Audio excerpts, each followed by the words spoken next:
Good evening, everybody. How you doing?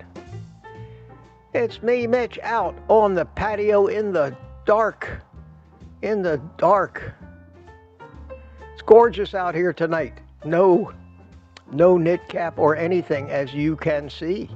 Two movie lights lighting my face, and I've got coffee. I got a cigar out here. I'm all set. And this is what it looks like with this lighting and everything. Pretty cool. I think it's great. I think it's great. So I'm doing it outside tonight. Good to see you all. 35 of you here so far. And get rid of that jazz there, a little intro music. Just seems like a few minutes ago I was just here. And so were most of you. Welcome back. Welcome back to more of the same, I guess. This is Tuesday night. And I think the format tonight's going to pretty much follow like the morning coffee formats.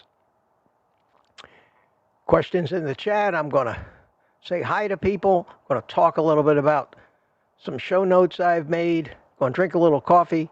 I'm going to fire up a cigar, which is something I can do out here that I can't do inside.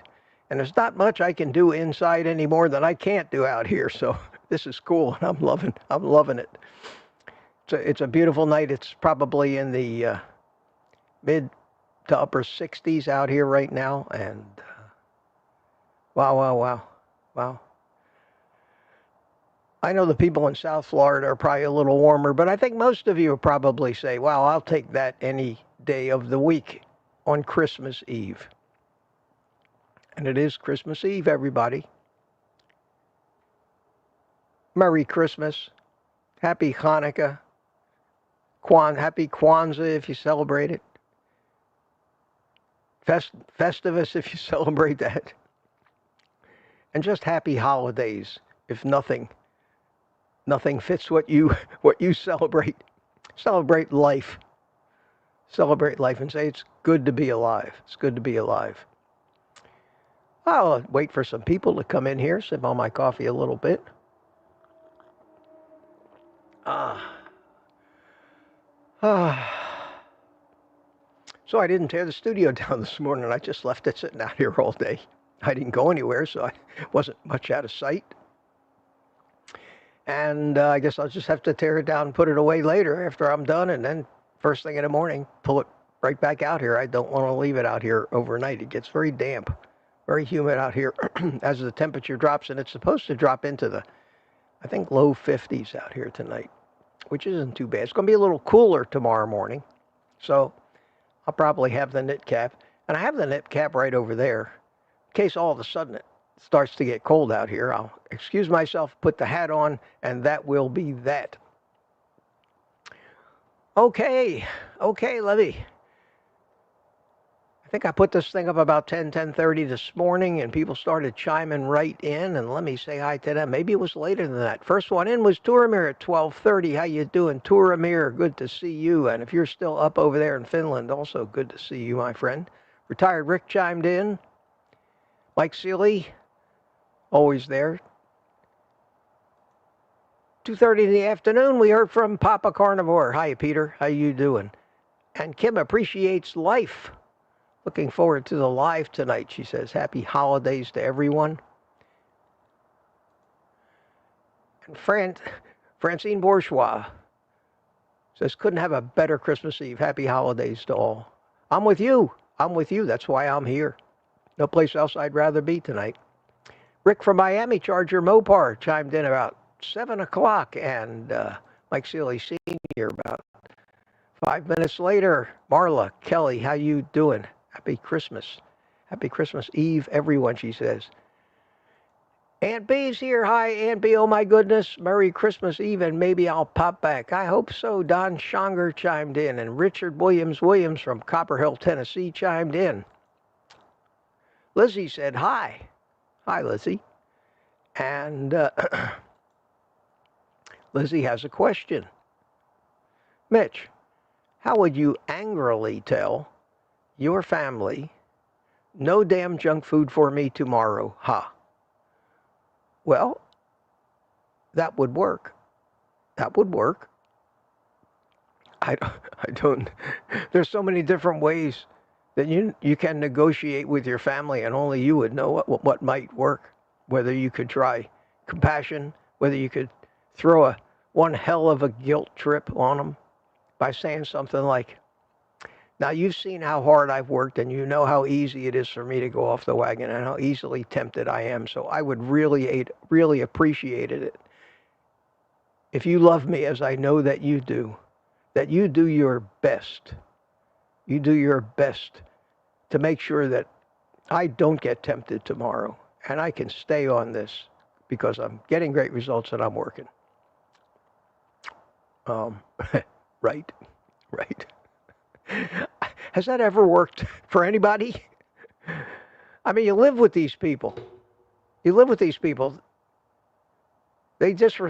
of them tend to disrespect your diet or ignore it completely or think you're nuts 24/7. They won't be any different on Christmas Eve. You have to put your foot down, I guess, or just stay home. And if the party's in your home, go in your bedroom or something. I don't know. That's a question that everybody has to figure out their own answer to. And my best advice to you would be before you go to any kind of a dinner or Christmas Eve, eat a meal. Eat a big meal. Eat meat and fat and all of that other stuff until you don't want to eat food anymore. And that's, I think, maybe your best shot at lasting through the party. What's it going to be, 3-4 hours? Piece of cake. But do not. You know how they tell you don't go shopping in the supermarket when you're hungry? Well, there's a reason for that. Because you become an emotional shopper. You become an addicted shopper, acting on your cravings minute after minute as you see this stuff on the shelves with the brightly colored boxes and all the delicious looking pictures of what's inside. So your best defense is not allowing yourself to be hungry. And that's my best answer to that. And I'll finish that by saying, and good luck to all of you. We still have a week of holiday season left. Chris Swain, how you doing? Chris says, Merry Christmas. Merry Christmas to all for your tomorrow. Chris from the future in Australia. Yes. Hi, Chris. How you doing? And another Australian, Sandra McDonald. Merry Christmas from here in your future as well. And I chimed in and said, Merry Xmas. That's shortcut for Christmas. I know you do that. Nick Sheeson. Merry Christmas, Mitch, and everyone. How you doing, Nick? Cliff Medina chimed in. How you doing, Cliff? And we're at almost 8 o'clock now. Almost 8 o'clock. Up to 74 people. Wow. Christmas Eve. But the kids are restless if you got any of them around. But they stay up all night. Is it morning yet? Are we there yet? Sandy Blythe, how you doing, Sandy? Good to see you. And Nick Sheeson. Hiya, Nick. Nick saying hi to Aunt B. Susan Ivy. Susan Ivy's here. Merry Christmas and happy holidays to those that don't celebrate Christmas. Perfect. No Slow's here. Hiya, No Slow. Ho, ho, ho. It's me, Gary, the other fat guy. Merry Christmas. How you doing, No Slow? I got to remember your first name. Gary. I think this is maybe the second or third time I've seen it. You don't normally put it in there. If you start putting it in there, it'll finally take hold and I'll never forget it again. Tina Schweikerath, how you doing, Tina? Good to see you. And Lori, hi, Lori. Lori's Carnivore Story is here. Aaron is here. Booby Goats. And who's new? Boyd Lamb chimed in. Hi, Boyd. Christmas will always be as long as we stand heart to heart and hand in hand. Dr. Seuss. Dr. Seuss was probably one of the few doctors that hasn't screwed up most of his patients. We appreciate him for that. Taylor Cochran, how you doing? Good evening and Merry Christmas to you. Paul McGrogan, hi, Paul. Tip of the hat, meat eaters, he says. How very Irish of you. Who's new? Bart Simpson's here. Bart says spare ribs were a great choice for dinner on Christmas Eve. You can never go wrong with ribs. Never. Never, never. Francine says, what a nice intro with the snow. Well, I didn't want to play my morning coffee intro with the morning coffee cup because this is a different show. It's like same shit, different day, but it's a different show. So I need to make a special intro for it, and I didn't have one. So that was a stock.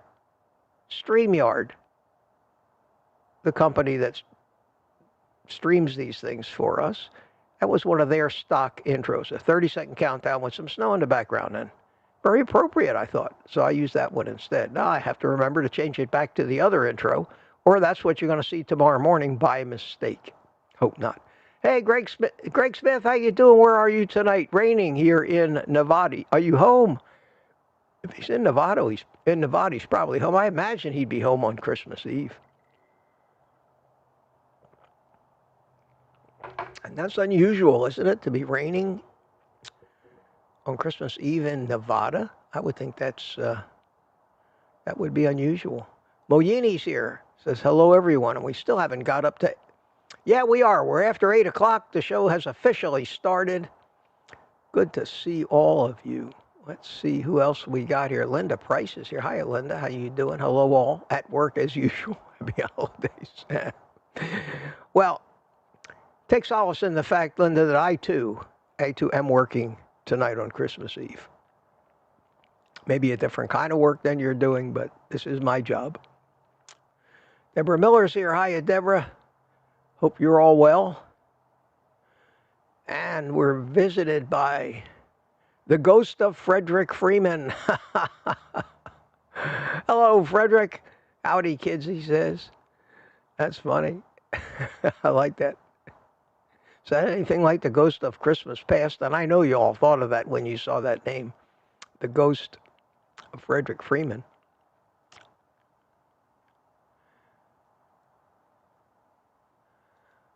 Greg's at it again. Picked up 4.5-inch thick, beautiful porterhouse steaks from Albertson's Butchers.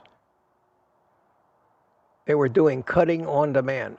Picked up 4. Oh, I see. 4, 1.5-inch. I get you. Wow. Sounds good. I don't know. This is trivia. Most of you probably know this. The difference between a T-bone and a porterhouse. Do any of you know the difference?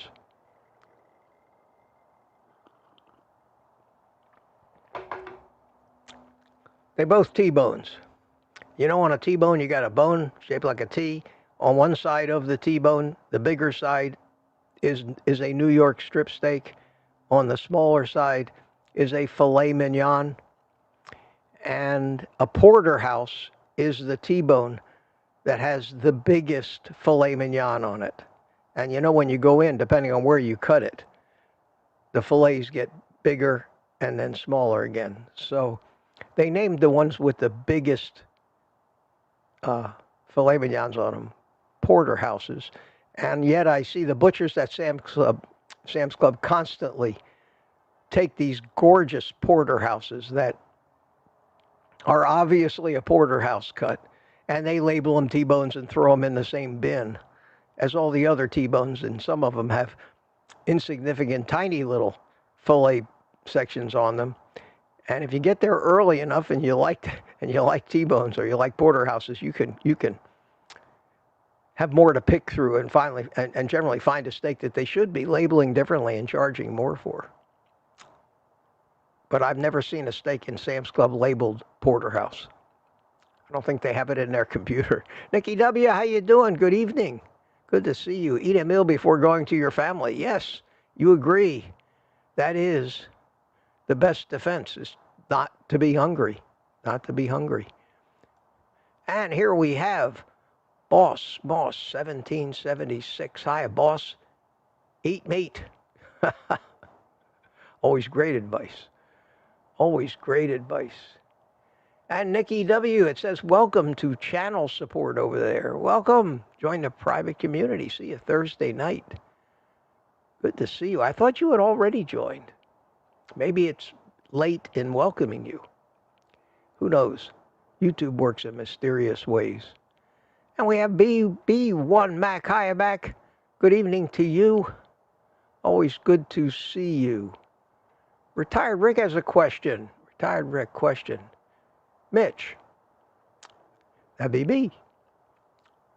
I bought some heavy whipping cream. It says 36% milk, fat, but ingredients say cream, stabilizer, and triglycerides, cellulose, gum, polysorbate.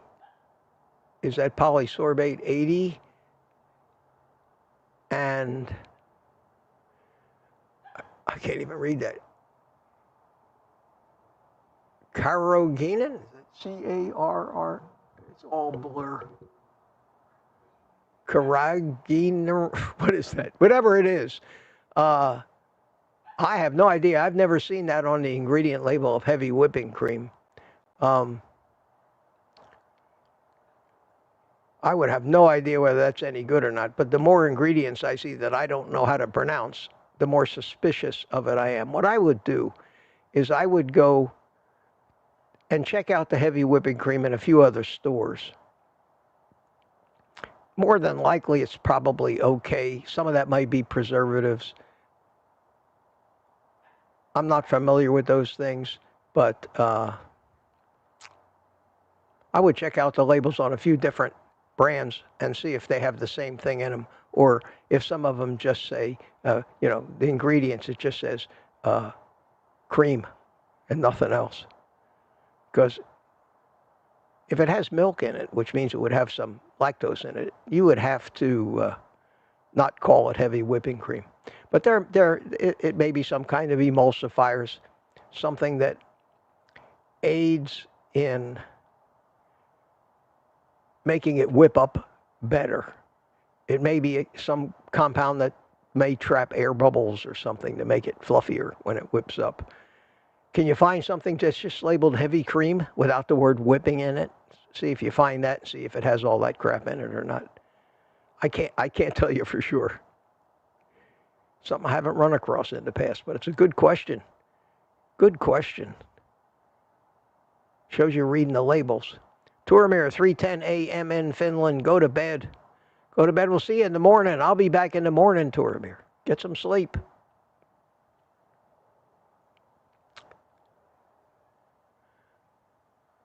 FX Trader has a question. I keep reading articles in the main press about replacing meat with protein from insects. How long before the government bans consumption of beef in order to save the planet? That'll never happen. I know everybody talks about it, and it's not the United States that wants to do that. It's the New World Order. It's the World Health Organization and all of these Europeans sitting over there in The Hague having luxurious meetings, eating steak and lobster, that want to tell the rest of us to eat bugs. Well, insects basically, I guess, could be considered meat. It's still animal protein. You could live on it. There's many cultures that eat insects regularly, big, ugly insects. The most disgusting picture I ever saw in my life was a picture, I think it was from Vietnam, and they were eating roaches or something, and this old guy was smiling, and he had all his teeth showing, and he had little bug legs stuck between his teeth. It was disgusting. But that's not how you'll get your insects. They'll process them. They'll grind them into a powder that looks like flour, and they'll probably be throwing that in as an ingredient in some kind of meat replacement mix. But as disgusting as that sounds, I think it wouldn't be unhealthy for you. I think it would still be better than that soy-based slop that they make into this phony meat like Beyond Burgers and Impossible Burgers. But But I don't think it's going to happen. I don't think the government's ever going to mandate it. And in this country, as long as Donald Trump is president, he's not going to let them do anything to his McDonald's hamburgers. You can almost pretty well believe that.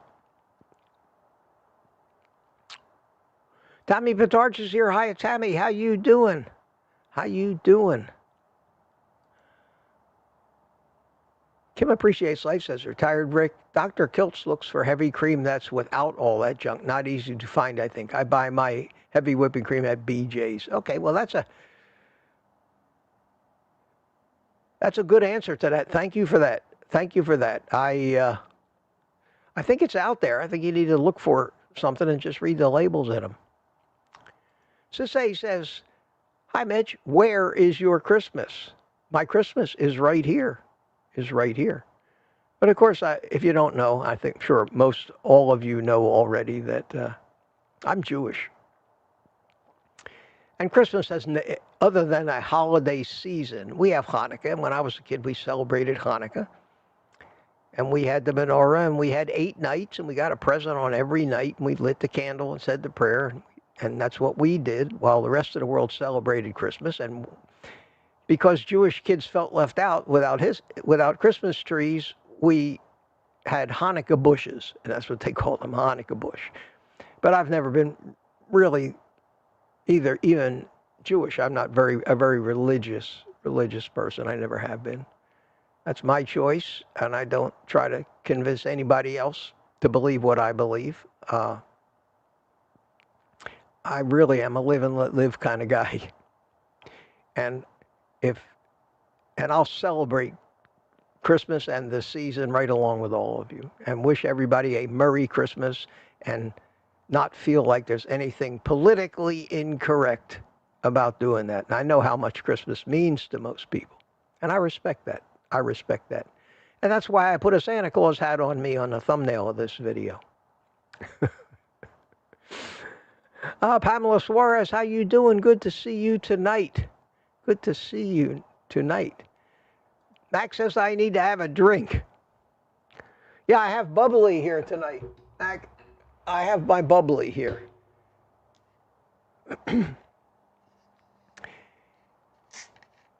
This is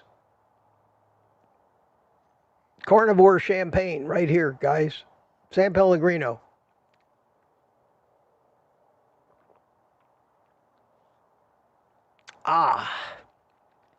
Terrific. Carnivore champagne. Excuse me a second. My nose itches. It does that out here. And I don't think it's an allergy. I think it's just when it's starting to cool down a little, and when that happens, maybe it's just getting old. Don't know. Okay, I'm at 8:13 in the chat. About 10 minutes behind, and that's fine. And I've got a few show notes here. I haven't seen any. Well, I've seen a few questions, so that's good. And thank you, Sherry Morgan. I haven't seen you in the chat, but Sherry Morgan just bought me 2 coffees. Thank you, sweetie. So kind of you. Very, very nice. I didn't even have to ask for it. How about that? Isn't that nice? Thank you, Sherry. And she says, keep this to yourself, Mitch. Oh, great. I should have read it before I thanked her. Okay, I'll keep the rest of what you wrote to myself, Sherry. Sorry. That's how excited I get. Somebody is thinking of me. And in case the rest of you happen to be thinking of me as well, a shameless pitch. And I will throw my Buy Me a Coffee link into the chat there in case you feel like saying, Merry Christmas, Mitch. And you appreciate what I do, and especially maybe if something I've said has really helped you, really benefited you. It's a great way to say thank you to me. Enough said. I won't even mention the Amazon links tonight. How about that? Is that a good deal? And no mid-roll ads either to interrupt us during this thing. was reaching for my phone to get my show notes, and I saw that buy me a coffee thing had come through. And my show notes are right here.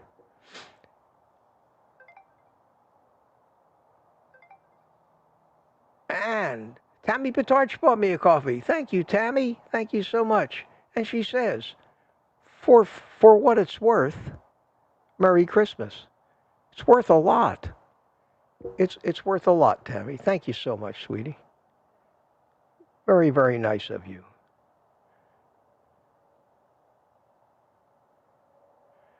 And it looks like Tammy bought me 3 coffees. Thank you. And Sherry bought me 2. Wow.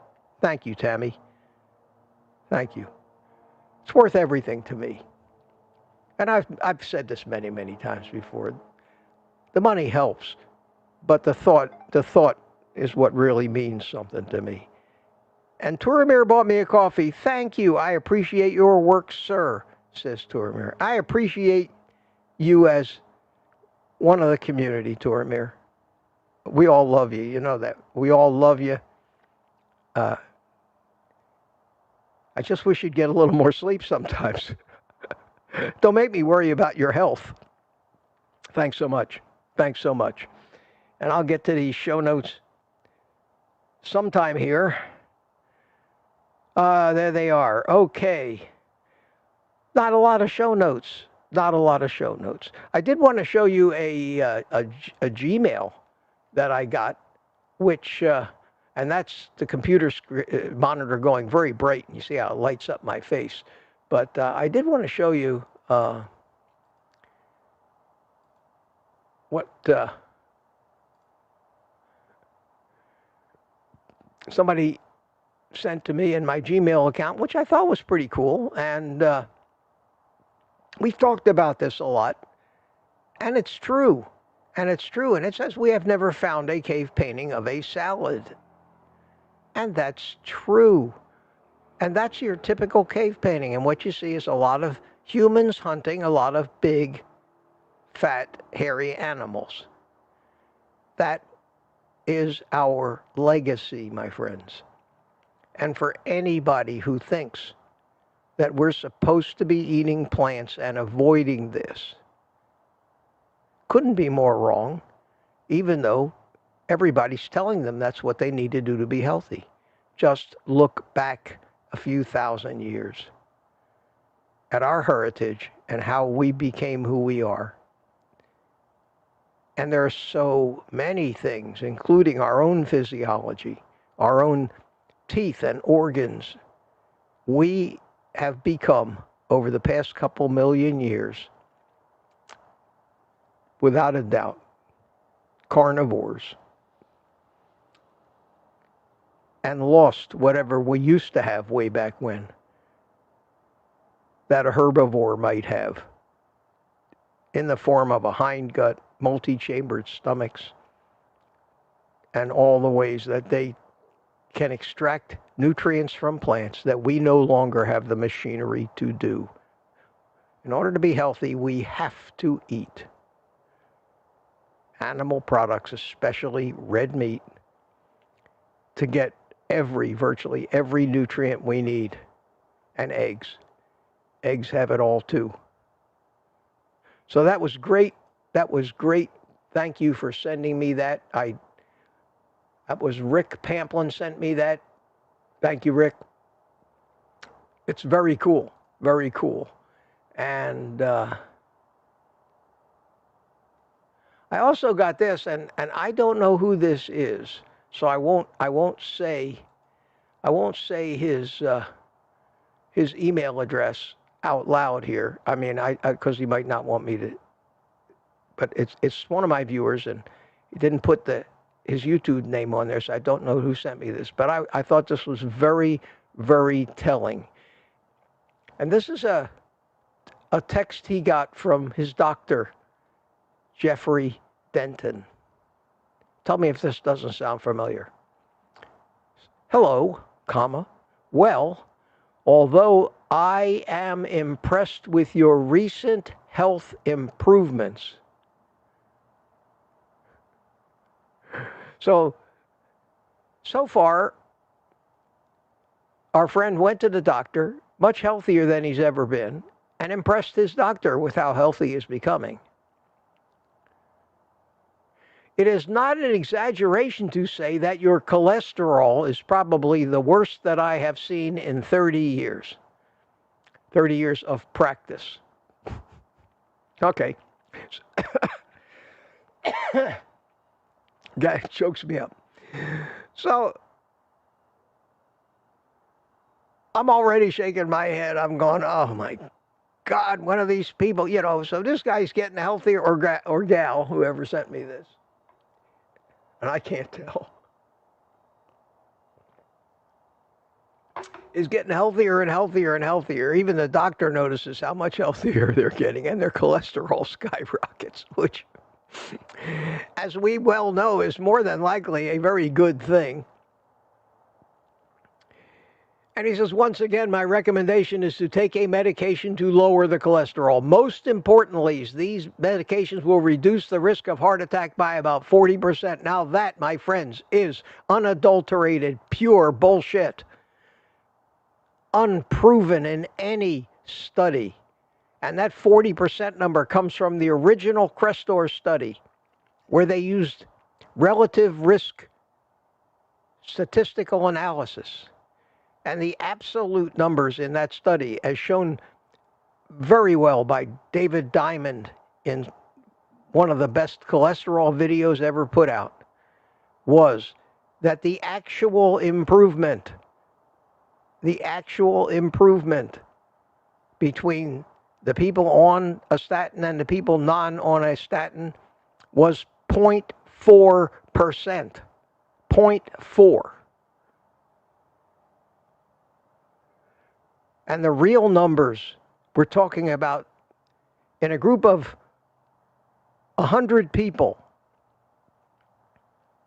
0.8 people that were in the statin group did not have heart issues, and 1.3 people did. 0.5 of a person saw what they said was an improvement on statins, and that's not taking into account any of the other confounders that might have been present in their study. How did they get their data? Was it survey? Did they just ask these people what they were eating? In any statistical analysis, a 0.4%, and that's what it was in percentage difference, would be statistical noise and ignored completely. But what they did was they mathematically figured it as what they call relative risk. In other words, if you take two numbers, if you take 1.3 and take 0.8, the 0.8 is 40% lower than the 1.3. Okay? So if the worst thing could happen to you is 1.3% risk of out of 100, 1.3% to have some kind of heart condition, and the thing that happened to the people on the statins was 0.8%, the difference is insignificant. It's less than half a person out of those 100 people. Would you risk all the horrible side effects of statins? They also found later in tests that the people on the statins at best would extend their life by 3 to 5 days, and that would be about the best they could expect by taking this statin for a lifetime. And there have been so many other studies that have basically said that that's all bullshit, because the people who have the highest cholesterol actually have the lowest mortality and live the longest. And this doctor threw that 40% number from that ancient drug company funded study, one of maybe 20 that they didn't file drawer, because this was maybe the only one that even showed statins had a mild advantage, if any. And they blew that up, and they started claiming that you take a statin that'll lower your risk of heart disease by 40%. That is such bullshit. It's outright fraud, should be criminal. And yet these doctors today are still advising a patient who is getting healthier by following this lifestyle to go on a statin and subject himself to what may be life-altering and ruining side effects, especially the mental problems, the dementias, depression, all the other things that these statins seem to touch. Says, please let me know if you are willing to do the medication at this time. Thanks, Jeff Denton. I would text him back and say, thanks, Jeff Denton. You're fired. If I ever got a text like that, it would be all you could do to keep me out of the police station. And I'd go to the police and report this guy as being a criminal for attempted murder if I thought that I could get them to understand the reason why, but nobody understands that. And I see something like that, it just, I don't know about you folks, it just pisses me off. It pisses me off. And these people are doctors, and it probably cost this person hundreds of dollars to get that advice from this doctor. It's criminal. It's absolutely criminal. And I'm the criminal on YouTube because I just said what I said, and everybody knows that's misinformation according to the World Health Organization. How stupid is that? How stupid? How stupid is that? So let's see how we doing. It says here I got 88 people in the house. 91 people in the house. Not bad. That's about average for a Thursday night. That's good. I didn't know what to expect tonight. I didn't know whether we were going to be, everybody was going to be busy at Christmas Eve, dinners and all, but I guess we're still all here. We're still all here. And where did I leave off? Where did I leave off? I left off with BB1 Mac. And one other thing I wanted to talk about. Tired Rick says, thank you. I'll check different brands. Yeah. Lizzie's open-minded. She says, I would try a cricket. Hey, maybe they're good. Did you know that lobsters are in the insect family? Did you know that? Nothing I like better than a lobster or a crab. In fact, when I was scuba diving years and years ago, we called lobsters bugs. That's what we call them. Let's go get some bugs. Ellen, good evening, Ellen. How you doing? Good to see you in here. Good to see you in here.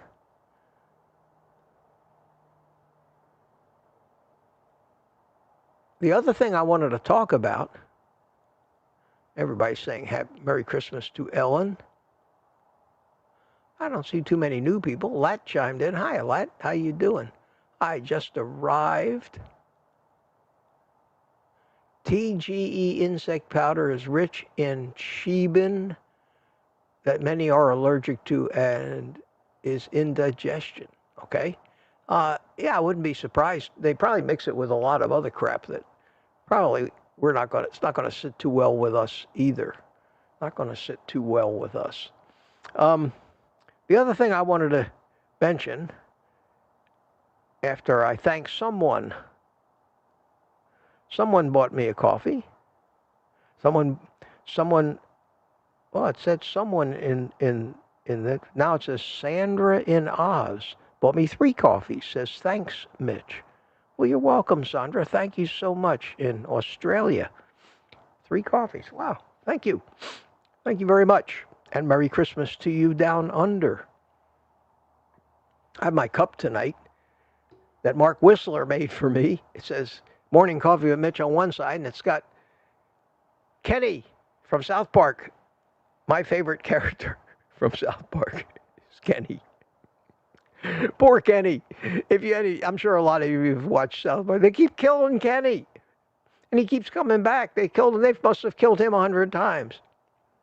And every time they kill Kenny, one of them says, oh no, they've killed Kenny. You bastards.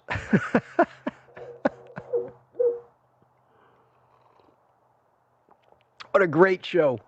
And And even though it's a cartoon, it is definitely not for kids. No doubt about that. No doubt about that. I wanted to talk about the video that I put out today, and I hope some of you have gotten to see it.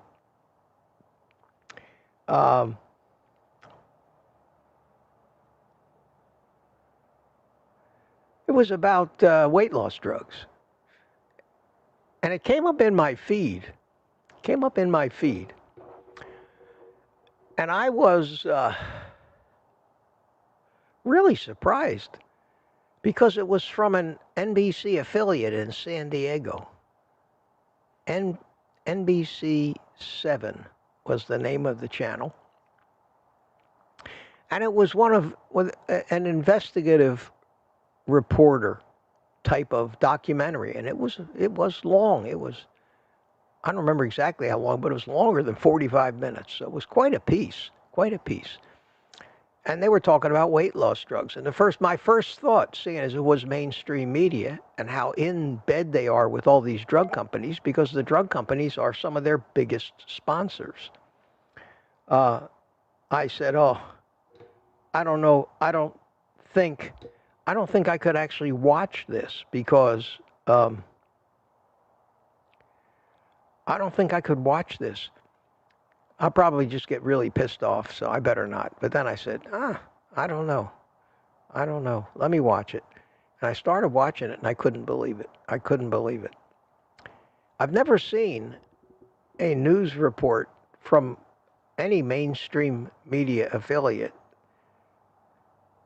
that hit the mark like this thing did. And the video I put out today was just a brief introduction to this, and I urged people, just watch it.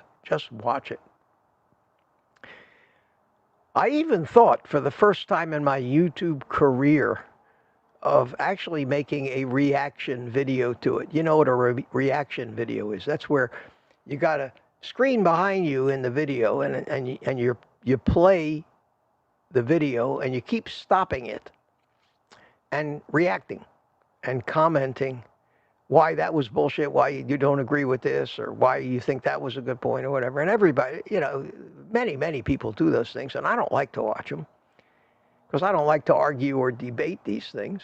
I have my opinion, you have yours, and neither of us is ever going to change our minds, or the other's mind, so why go through the exercise and just get frustrated? But I said, I never made a reaction video. I'm not going to start now. So I'll just recommend this video and hope people watch it. And then I think it would be good to discuss. And maybe we'll do that for a few minutes tomorrow morning. Discuss some of the things that I noticed watching this video and see if many of you watch videos with the same critical eye that I do. The video opened up with a doctor, and it was kind of a little teaser from the actual documentary, just a few seconds of it. But first thing I looked at, and I noticed this doctor was a little bit chunky. That's being kind. And didn't look all that healthy. And that's the first thing I noticed. I mean, you're giving me advice on weight loss drugs, and you're a little porker. Something doesn't jive there. And then the narrator came in and started talking about these drugs. And overall, they had an opponent and a proponent of the drugs that had been actually on the drugs. Real people, not doctors or scientists, but real people that used it. And this one woman came on, and she was saying that it's the best thing that ever happened to her in her life. The reason she needed to take a weight loss drug was because she was too fat to qualify for bariatric surgery. In other words, have her stomach cut up or get a band or a sleeve at the very least. And the doctor told her that she couldn't have her bariatric surgery until she lost some weight. And she tried and couldn't lose the weight. And Ozempic saved her life, and she lost enough weight. She lost weight on Ozempic. She never really did say whether she went ahead and had the bariatric surgery or not, but she was still at least 40, 50 pounds overweight. Although she thought she was beautiful and thin. in that thing. So here I am looking at this woman that is obviously well overweight. Her self-image improved. She must have really been fat, but and she's saying that the problem with Ozempic is it's too expensive. They need to lower the price so everybody can get it. And then she went on talking about the fact that she was asked, well, did you have any problems taking it? Because one of the big points of this whole video was the side effects from this are horrible, and the dangers, sometimes life-threatening dangers, and things like Ozempic face and just so many things. And this stuff's only been on the market for a couple of years as a weight loss drug. God knows what's going to happen to people if they keep taking this stuff, because the instant they get off of it, and they didn't cover this in this little video either, when they get off of it, routinely these people gain back more weight than they lost in the first place. They end up with a ferocious appetite, and they can't stop eating without this drug. A drug that costs $1,000 to, they said it was like from $1,000 to $1,600 a month. And then they went into the black market that has come up, and all of the compounding pharmacies. Some of them are making, their versions of this drug and selling them on the internet. So many people that can't afford that $1,000 are being so sold by the commercials and everything. The fact that this is a miracle, this is going to save your life, make you skinny. They did a whole thing on that, about the compounding pharmacies, about the internet fraud, and what it is so eye-opening. And everybody who either is taking this drug or is tempted to even think about taking this drug not only needs to see this, but every other realistic video talking about what you're letting yourself in for. And I couldn't believe it. I said, wow, everybody needs to see this. Not me make my version of it, but see a news organization have their investigative reporting staff do a real documentary, and they did a good job. But glaringly omitted, glaringly nowhere in sight in this entire video. And this is where I just kind of threw my hands up and I said, well, of course, were any information about, and this is coming, any information about the fact that when you take Ozempic, which is what they call a GLP-1 agonist. GLP-1 is a hormone. It means glucagon-like peptide 1. We carnivores make our own GLP-1 in our intestines whenever we eat meat. Meat stimulates our own production of this drug in exactly the right amount with no side effects, and does the same thing. It kills our appetite and makes us lose weight and cures our diabetes. Now, these GLP-1 agonists first came on the market as diabetes drugs, and that was years ago, 10, 15 years ago they were first introduced. It just so happened that some people started to lose weight as a side effect. Weight loss was a side effect. So here you are, a heavy, overweight diabetic. The doctor prescribes this GLP-1 agonist for you. Semaglutide is the generic name for the drug. And you notice you're just not that hungry anymore, and you're not eating as much, and you start losing weight. And the drug companies went, wait, what? This drug makes you lose weight? Hell with diabetes. there's a much bigger market out there for people who want to lose weight. And that's when they started figuring out ways to get it FDA approved as a weight loss drug. And the problem is that the weight loss drugs, like Wegovy, I think are 10 times as strong as the doses that you use for diabetes. And that's not a good thing. It's not a good thing. And the side effects are many. I won't get into them here. But the one thing that they did not say was, why is everybody so fat and sick that they need this drug in the first place? And are there any alternatives that a person can do other than spending $1,000 to $1,500 a month on a drug that will more than likely give them terrible side effects? Is there anything else that somebody can do? And I'm screaming at the TV. Carnivore, keto or carnivore, go on a diet, stop eating sugar, stop eating seed oils, stop eating grains.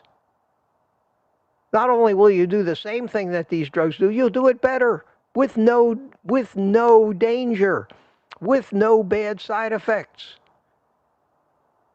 They're claiming these drugs will extend your life. How can they claim that? But they did not say anything about the fact that all of these problems are caused by carb addiction, that we can't stop eating these carbs. And I got news for you. These drugs do not cure carb addiction. In fact, the one woman, and I'll end it with this, and I want you to watch this video. The one woman that was saying everybody needs to have it, they need to lower the price. Look how beautiful I am now. While still terribly overweight. They asked her, have you experienced any of the many side effects we hear people? Nausea, headaches, bloating. The one woman that had all the side effects, it was incredible to hear her story. And I'm yelling at her, eat meat, eat meat, eat meat. I get a little vocal. I yell at the TV as though they can hear me. You know, when I'm driving, sometimes I yell at other drivers too, as if they could hear me. Just feels good to get it out because it's so obvious.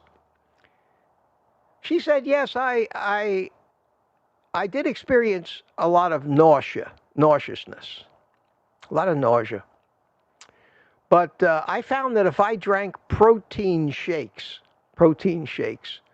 that would help that. So here's a woman who's overweight. She's taking a drug that's screwing up her digestive tract completely.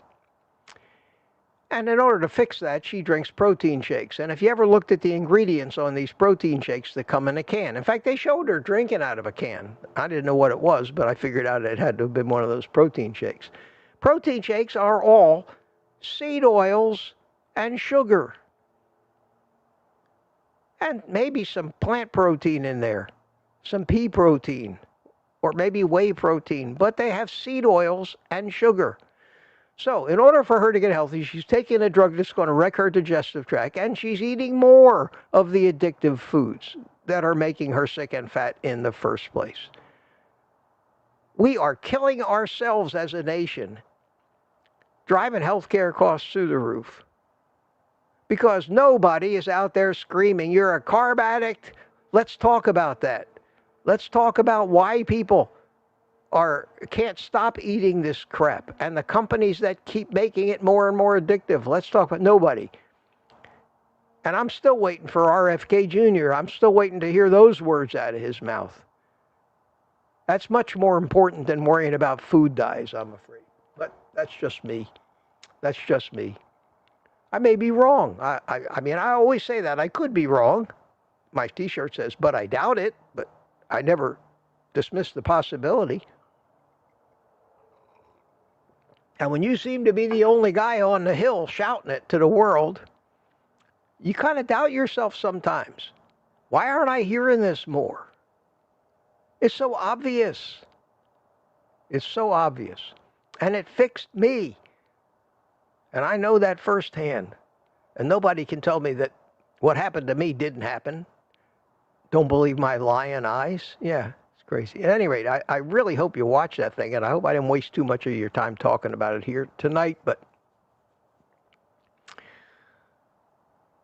think about how I would react to some of the stuff in that video while you're watching it. It'll give you a chuckle if you have a mental picture of me standing there screaming my guts out at the TV, hoping that they'll hear me. But I don't know how many people actually watch that thing today. Let me tell you how many views it's gotten so far. Let me open up that thing on my computer screen. Right now, it's got 850 views so far.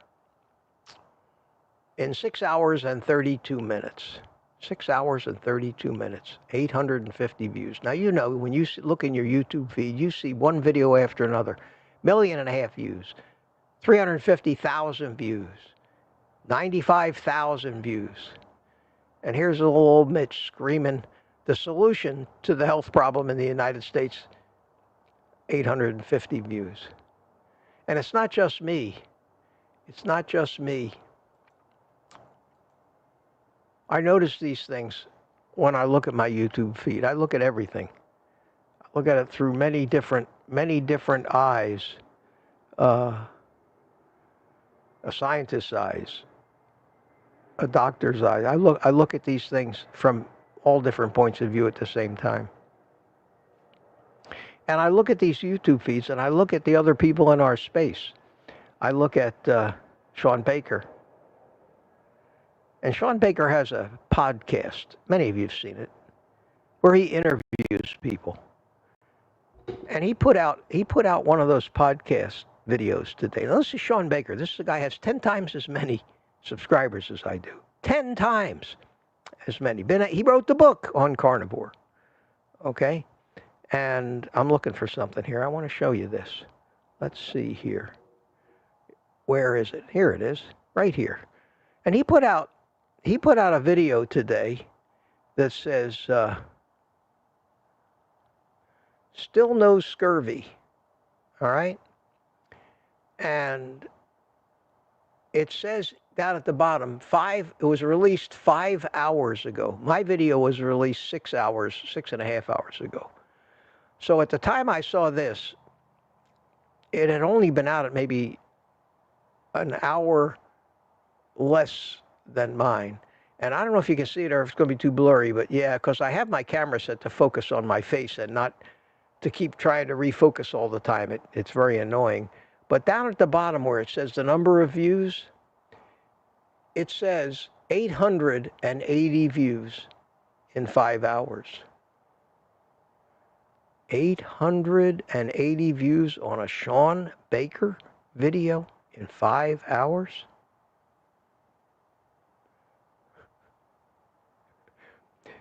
You can't tell me that there isn't something nefarious at work here.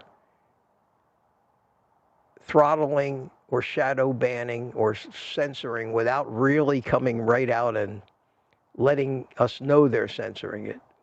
Our stuff is simply not getting pushed out like it used to, not like it did when I first started.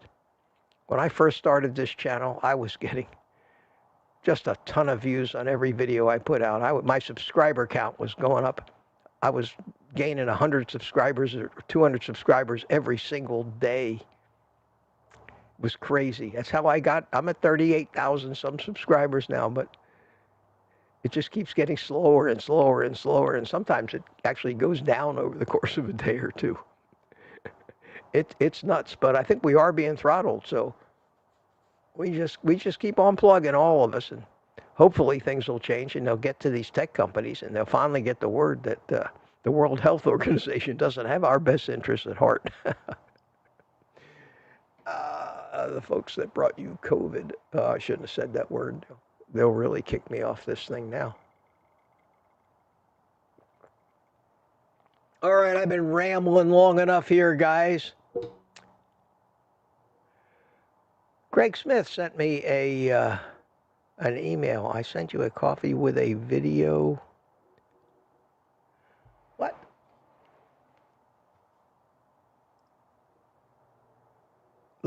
hang on a second. Hang on. Greg Smith, buy me a coffee. My wife and I sent you a coffee with a video. Hope you got it. Merry Christmas. Happy Hanukkah. Thanks, Greg. I'm looking. Because I know they let you attach a video as a message. Let me see if I got it here.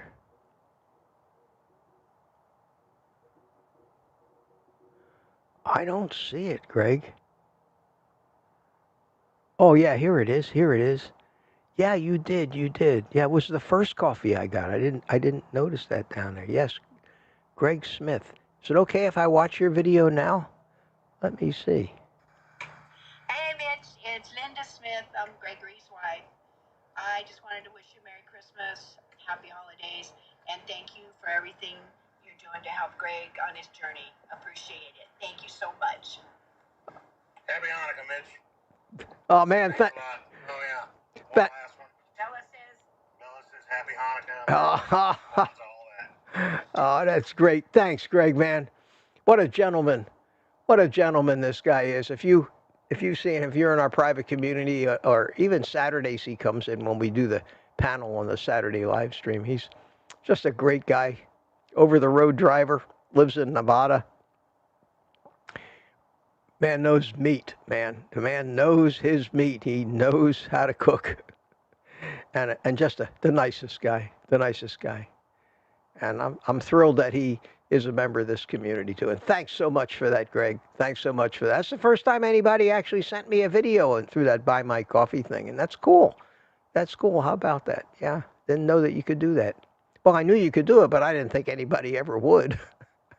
Thank you. I hope you don't mind that I shared that with the community here tonight. I hope that was all right with you.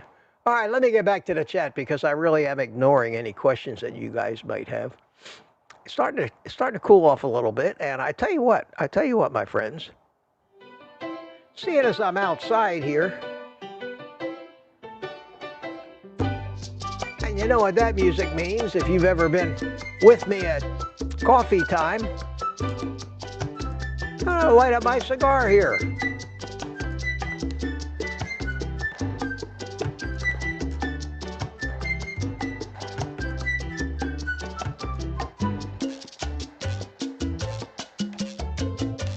Ah, yes. An evening cigar, more appropriate than a morning cigar, but what can I do? I do my coffee shows in the morning, so. But nothing like sitting in the evening, relaxing. I don't have the traditional port wine, Cavassier, or cognac to go with it, but because I don't drink, but I do enjoy the cigars. I do enjoy the cigars. Thank you for your acceptance of it. Many people don't, and they're not here. Usually at my insistence. Oh, I don't even want to know how far behind in the chat I am. We've been at this for an hour already, and the last chat I saw said 8:22. So that's not too bad. It's not as busy here on Saturday evening as it usually is in the morning. I get 130, 40, 50, maybe sometimes 160 or 70 people in on those morning coffee things. It's just great. I keep telling you all that it's the highlight of my day. I just so enjoy doing it. I have more fun doing these live streams than anything else because I don't have a social life outside of this. I don't socialize with anybody around here. I see my son once in a blue moon, and my daughter even less frequently over in Tampa, and because they have their lives and I have mine, and I just have not found anybody, not that I'm looking, that lives in this community that I have virtually anything in common with. So a social life of some sort is good, and turns out this is great. This is great. FX Trader says, I bought San Pellegrino too, and it's pretty good. Yes, it is. Yes, it is.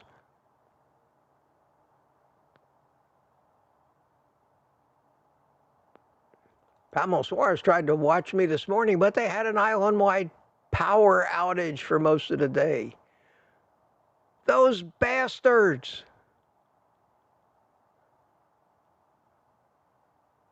I'm going to write them a nasty letter. Oh, Rick, what? You left us at, Rick says, I got bitten on the nose by Anne. I don't know what you got bit by. And it made me sniffle today. I have no idea what you mistyped or something, or your spell checker did you dirty there.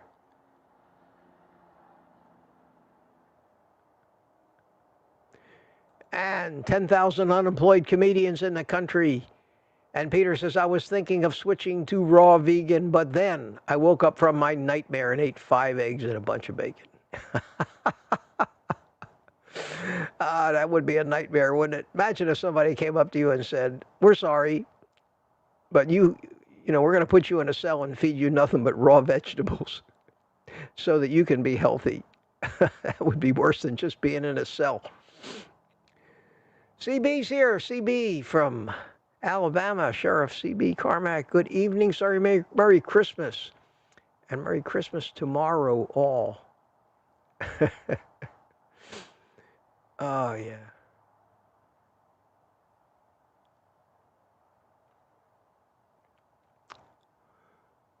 Looking at the chat. Yeah. No slow. Gary, no slow is Gary. Gary is no slow. Yes, Gary says, as if just vegan wasn't enough of a nightmare. True. And I'm looking for the questions. D. Clinton is here. Good evening to you. Good evening to you. How are you?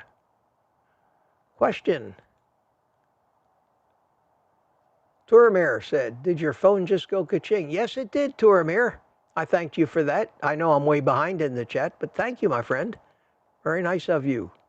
Turamir bought me coffee a little bit earlier, right about 8:27, according to the chat. Robert Haug is here, or Hogue, however you pronounce it. Merry Christmas and a Happy New Year. Hoagie. Eagle.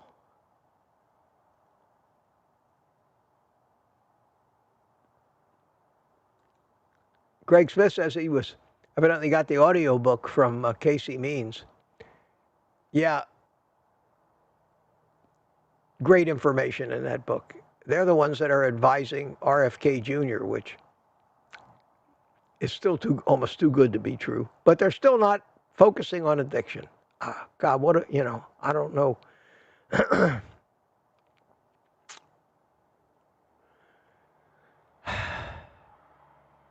I'm like a one-man band. Other people mention it, but nobody harps on it like I do. And I'm convinced that is the real problem. Why the hell do you think people can't stop eating this crap? Including most of us. We couldn't stop eating this crap. I couldn't stop eating it. You couldn't stop eating it. You still can't stop eating it. So many of you are still struggling like hell with these cravings. What do you think that is? That's addiction. The same reason an alcoholic can't stop drinking and a drug addict can't stop shooting up or snorting.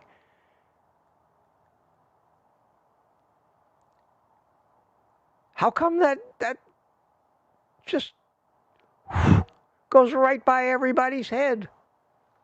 And it doesn't stop to say, hey, did you ever think of this?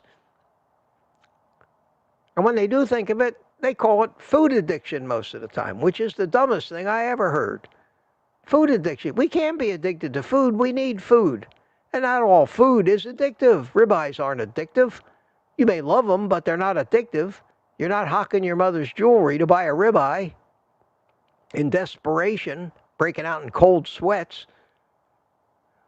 But get yourself a little low on sugar and see what happens. Talk about drug pushers. Is there any drug in the world that's in greater supply than crap food with sugar in it?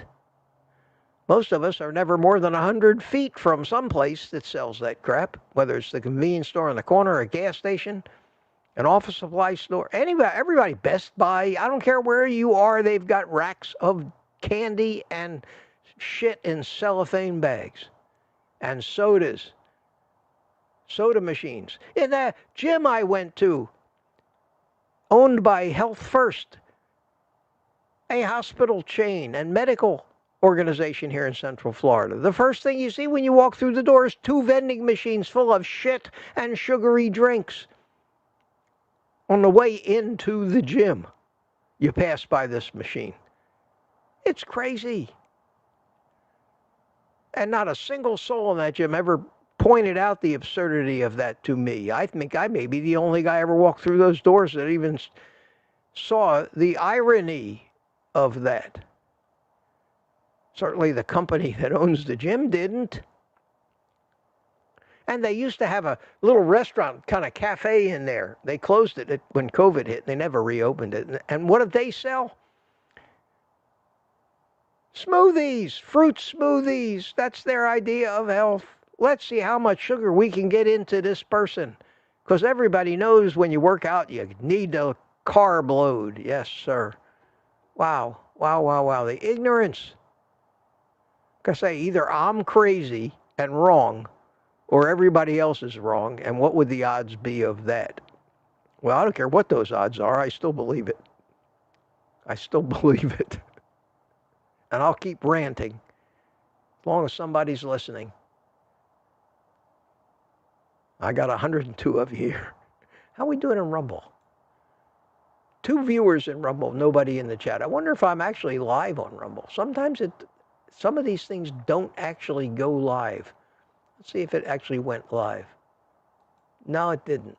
It didn't for some reason. My Tuesday nights, it must be something in the way I've got it set up. Never went live. Well, sorry, Rumble. I think most of you will probably be over here anyway, so not going to worry about that now. Turamir evidently was commenting on that doctor's text. The doc does not update his knowledge. I would scream and run away as fast as I could. Yes, yes, yes.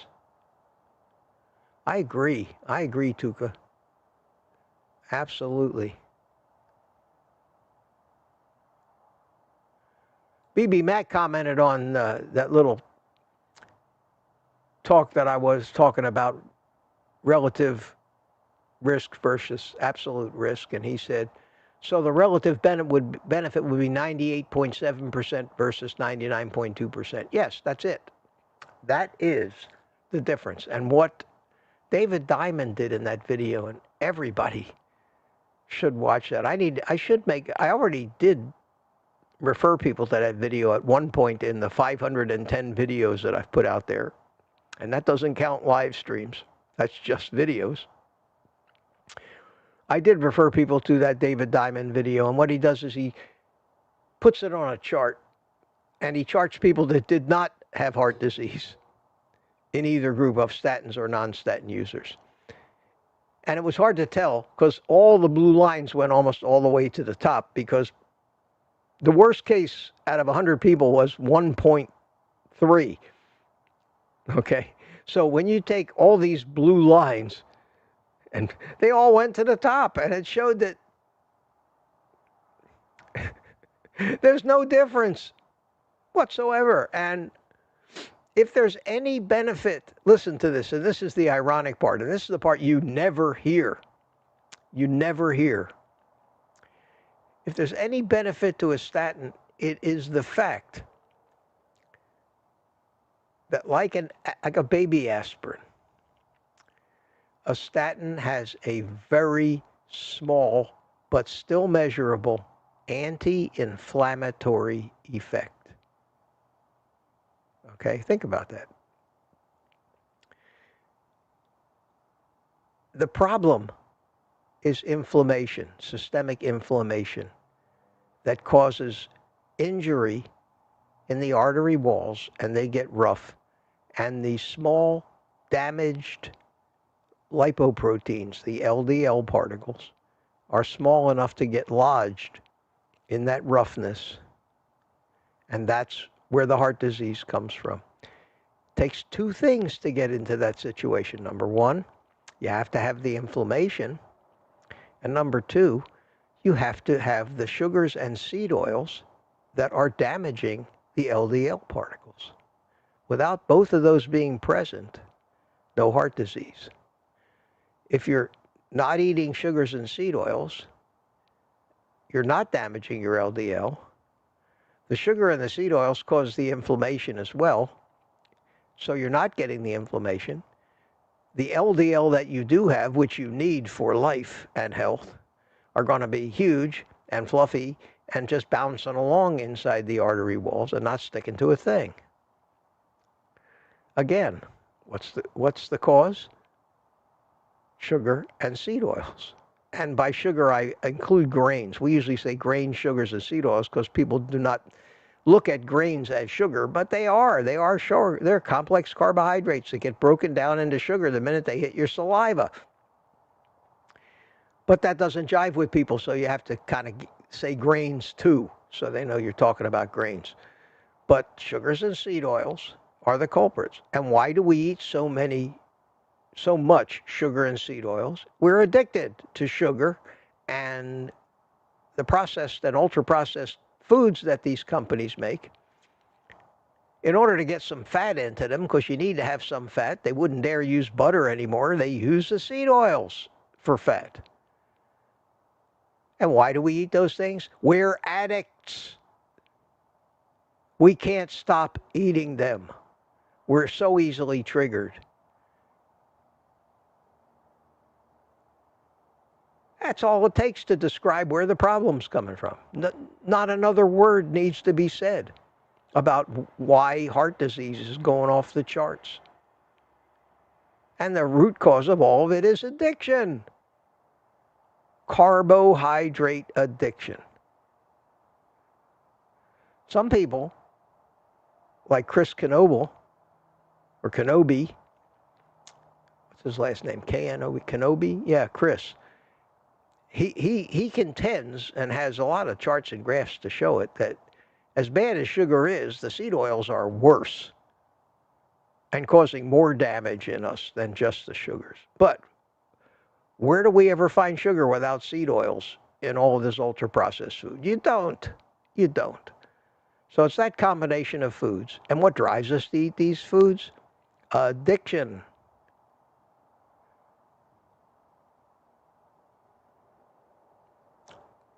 How do we get more people talking about it?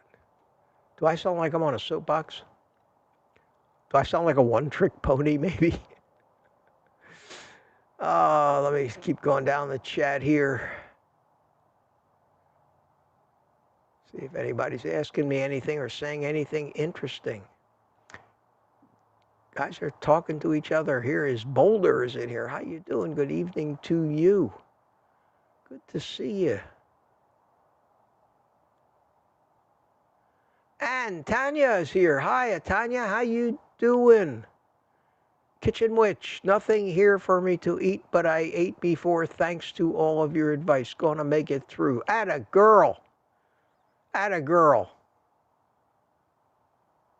Yes, ma'am. Eat before you go to the party. There's not likely to be anything you're going to want to eat anywhere in public. Standing Foot is here. How you doing? Small town titans. You're a mean one, Mr. Grinch.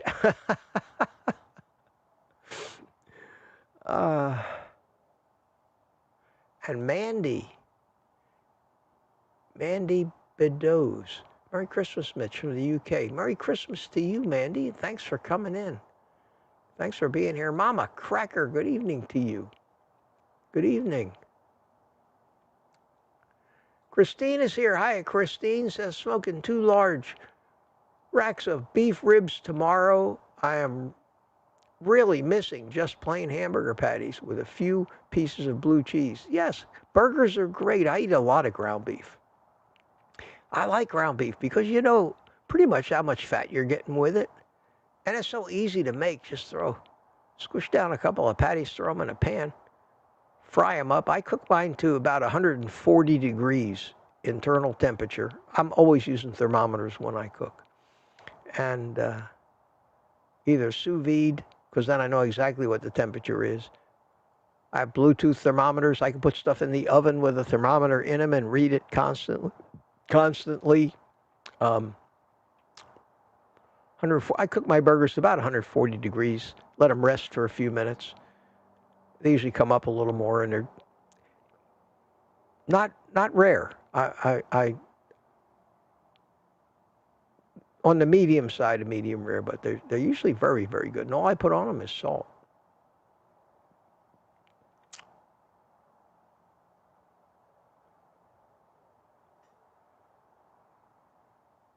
When I'm not talking, I'm reading.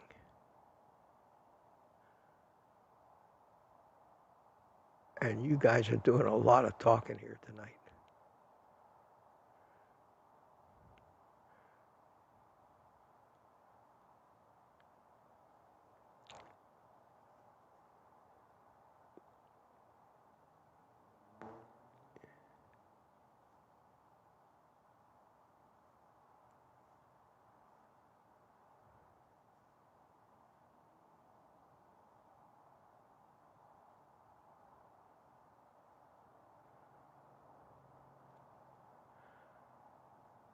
I think my cigar went out, guys.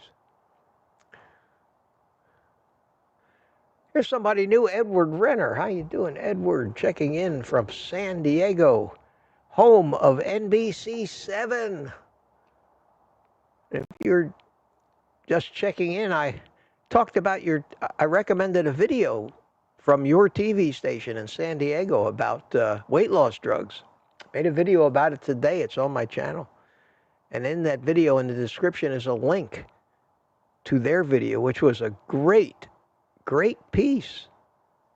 A real surprise coming from a affiliate of a mainstream media network. Wait. There you go. Just ended.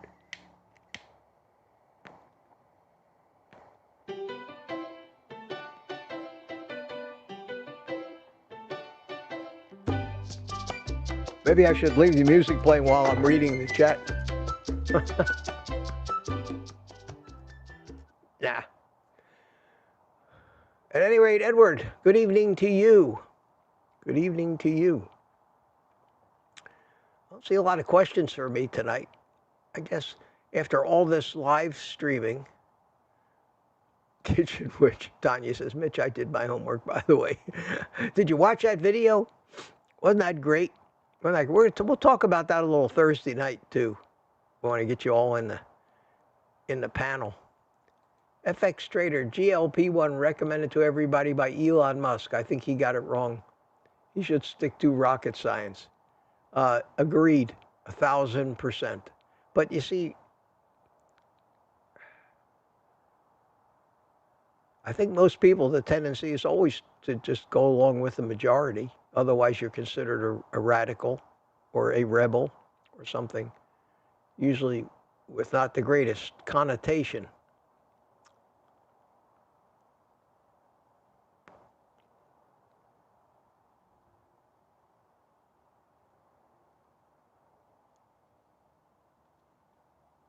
Ah, 25 after. Wow. Where does the time go?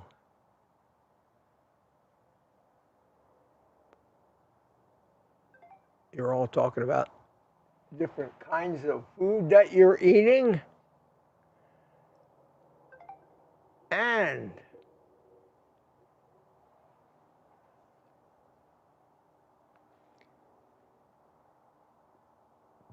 Jane just bought me a coffee. Thank you so much. She said, thanks, Mitch. And Darren Stan, D-A-R-O-N Stan, S-T-A-N-N, bought me a coffee. Said, Merry Christmas. Thank you so much, guys. I did mention Sandra in Oz, 3 coffees. Turamir bought me a coffee. Someone bought me a coffee, and I don't know who it is, but the message was, thanks for all you do. We appreciate and love you. I love you too, guys. All of you. Thank you so much. Thank you so much.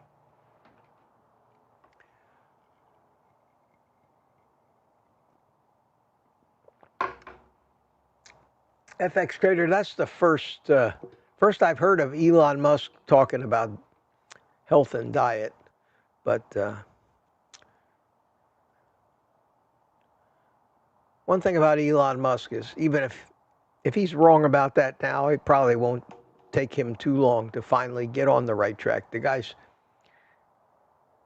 not fooled by too many things. He's a very clever man.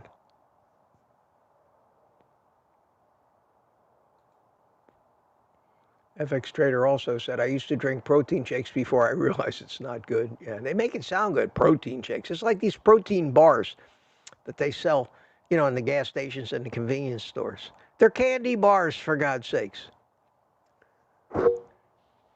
Even the ones that are supposed to be low carb. I made that mistake. How do you think I learn? You learn from your mistakes. It's an old saying. I'm full of old sayings, as you probably know by now, because I'm old. When you're old, you learn a lot of sayings. Another saying that I always thought was very wise and made a lot of sense is education is expensive no matter how you come by it. And that's true. Education is expensive no matter how you come by it. And so many of the things that we learn, especially things that we shouldn't do, things that are bad for us in every way, whether health-wise, financially wise, we learn from making a mistake that cost us something. I know the mistake that I made drinking green smoothies and eating all of that stuff that they told me was superfoods gave me 8 kidney stones, which have plagued me for years, and I'm finally getting rid of them. That was an expensive mistake, both in pain, suffering, and money. But education is expensive no matter how you get it. And since I started my low-carb journey with Atkins 50 years ago, it's been that long, 1973 is when I read the first, he wrote his book in 72, The Atkins Diet Revolution, and I read it, I think, in early 73, somewhere, or maybe late 72. It's the first book I bought, and I thought it made more sense to me than anything I'd ever heard about diet. And I've been low carb one way or another all my life with vacations because of my addictions. My addictions urged me to go on vacation from my diets. I would lose the weight that I thought I wanted to lose, and then I'd go on vacation, treat myself. And 2, 3, 4 months later, when I had gained all the weight back, I got disgusted and went back on the diet again and yo-yoed maybe 15 times at least over a period of 50, 55 years till I discovered carnivore. Even on keto, I yo-yoed because I was still eating carbs and I was still trying to make every one of these imitation sugar foods that you see all the videos about. But that didn't cure my addiction. Only carnivore did. And back then, not when Atkins first, but even after Atkins died, whoever, I think his family or his wife, took over the company, and they decided they were going to branch out into products with an Atkins label on them. And we've all seen Atkins bars and things like that. And most of these diet companies do that. I know Barry Sears, who wrote the book The Zone Diet. They have Zone bars. And all the companies that make food things like Nutrisystem, they have bars. Everybody has these bars. And these bars are supposed to be healthy and good for you. And they're supposed to be low carb and have low net carbs. A lot of fiber in them. But they're sweet. And they always, the most favorite flavorings they use always is chocolate and peanut butter. Listen, the people who made Reese's peanut butter cups knew what the hell they were doing. I'm telling you, man. I can't think of a more addictive combination. And then they take that crap and stuff it inside of pretzel buds. I was hooked on those friggin' things. Holy cow. I could eat pounds of those at a sitting. Nobody claimed they were healthy, but I didn't care. They were crazy addictive for me. That and Cheez-Its. Oh, Cheez-Its. Cheez-Its were an endangered species anywhere near me. I don't care how big the box was. If I opened it, I ate it completely. I was so addicted that even after eating a huge box of those Cheez-Its, I would take the bag, the wax paper bag, out of the box and open it up and tap it to get all that dust down in the bottom, and then I pour it in my mouth and get all of that last bits of crumbs and stuff out of the bottom of the bag after eating a pound or more of that stuff. That's addiction, my friends. And I'm certainly not the worst carb addict in the world, because I, at some point, always managed to get it back under control long enough to lose some weight again until I took another vacation from it. But these Atkins bars, I saw them one day. I think it was maybe at Sam's Club or in a big box store where they sell really big boxes of those things. And I said, man, that's great. That's Atkins. That's got to be good. And I bought a box that had like 12 individual bars in them. I got them home. I opened one up and I ate it. That was great. Boy, that was delicious. I like that.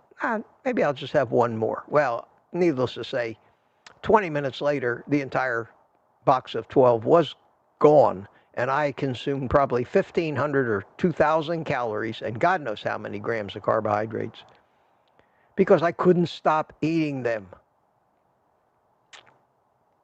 And that's what protein bars do to you too. Same thing. They're candy bars.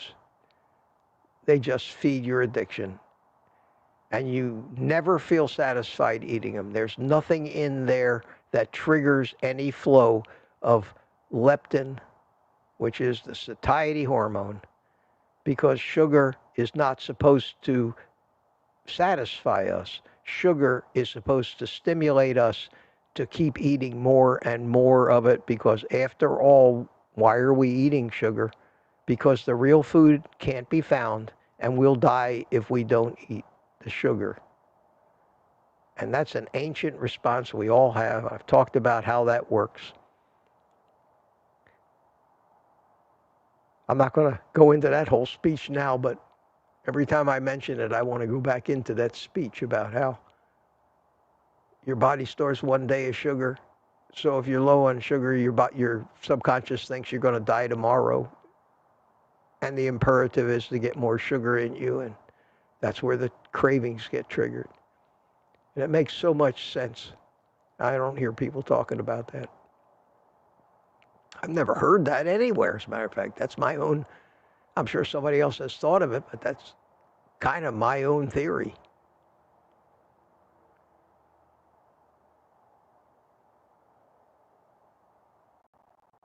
Man, no questions. No questions, guys.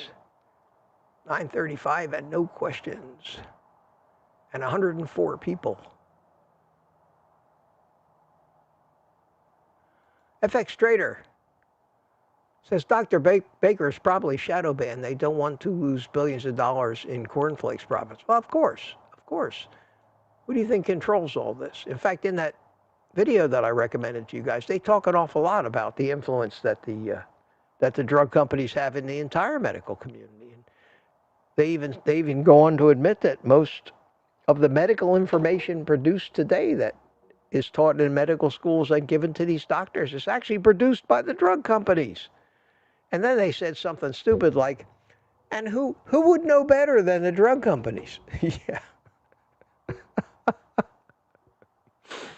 Yeah, who would know better than the marketing people in the drug companies? I think they left that part out. But watch that for yourself. Watch that thing for yourself.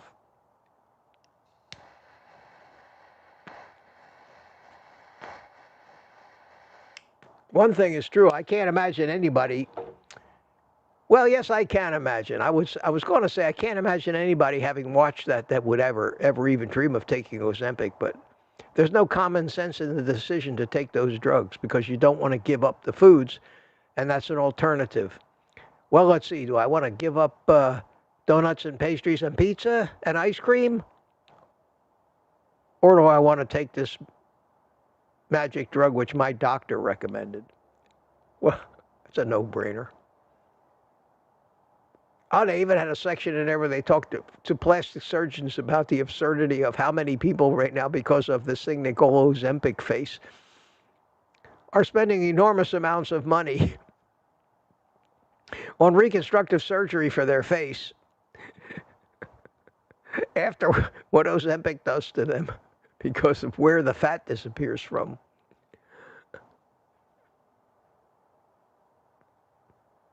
I'm not taking any drug that has a condition with the word face after it.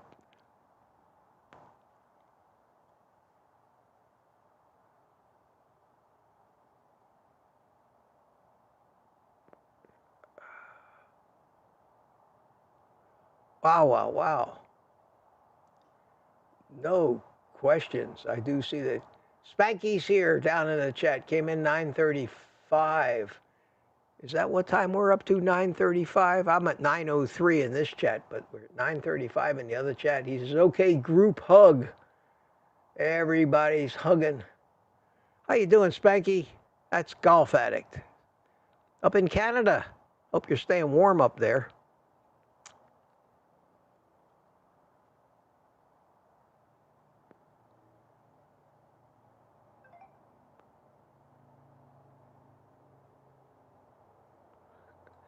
Ah, Steve Studley, thank you so much, Steve. We love you, old guy Carnivore. Thank you so much, man.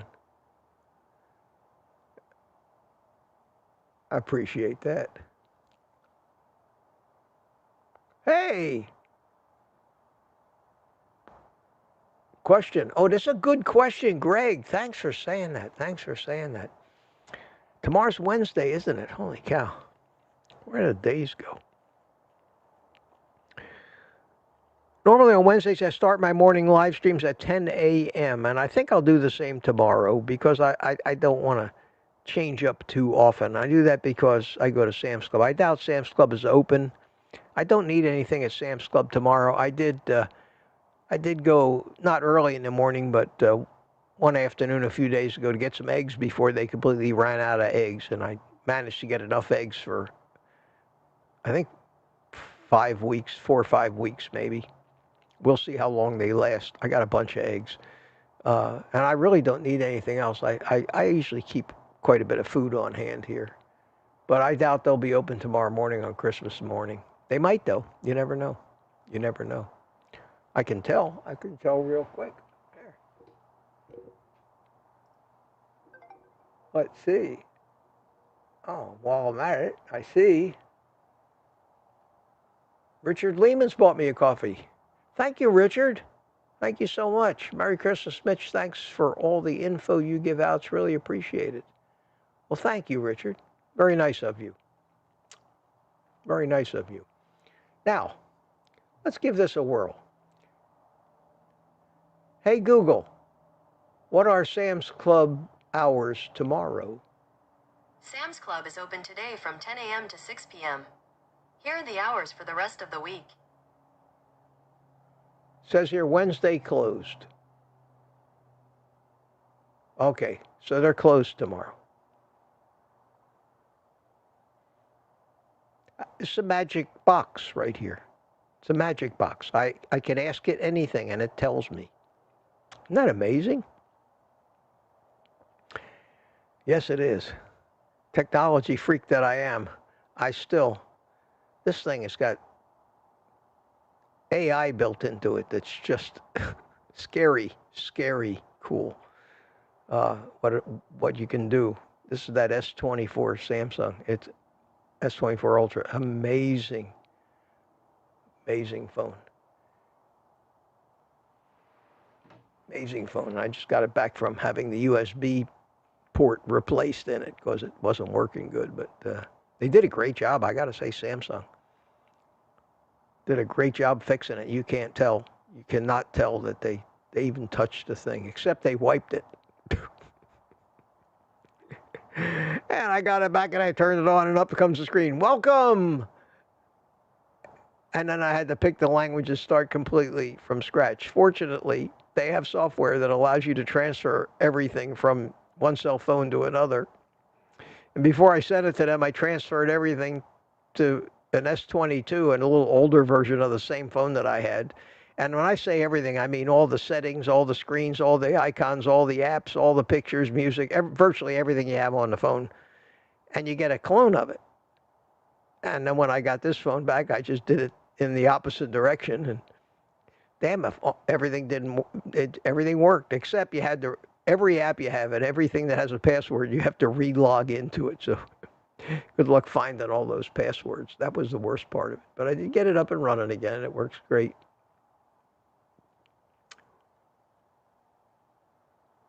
It's amazing how we rely on those things and how much of our life is buried inside that little box. And do we do everything on them now? It's crazy. It's crazy. I mean, we pay the price for all that convenience and having no privacy from anybody, but I've talked about that before. I'm okay with that. I got nothing to hide from anybody. I tell you guys everything, so what do I care what they know? As long as they don't try to steal from me. That's the only downside I can see. And we trade that for the convenience and the magic.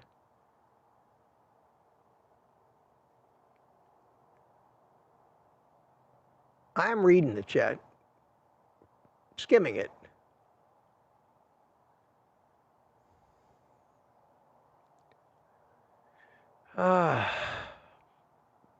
Toromir's at 4:10 in the morning over there, and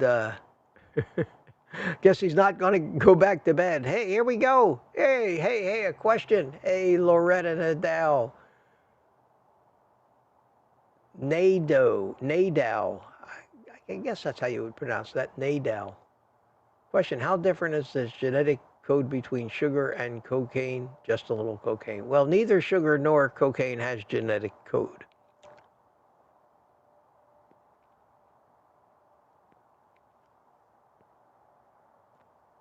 It has molecules.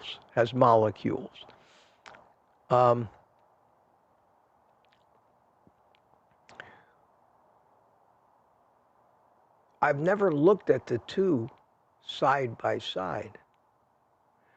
It's amazing how similar the molecular structure is of so many of these things. It's amazing how similar the molecular structure is between sugars and fats.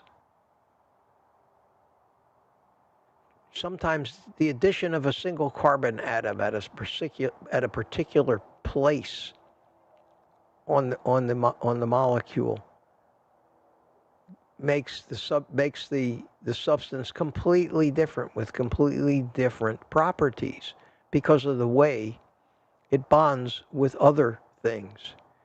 And that's chemistry. A molecule only has properties that express themselves when it either bonds or doesn't bond with something else. I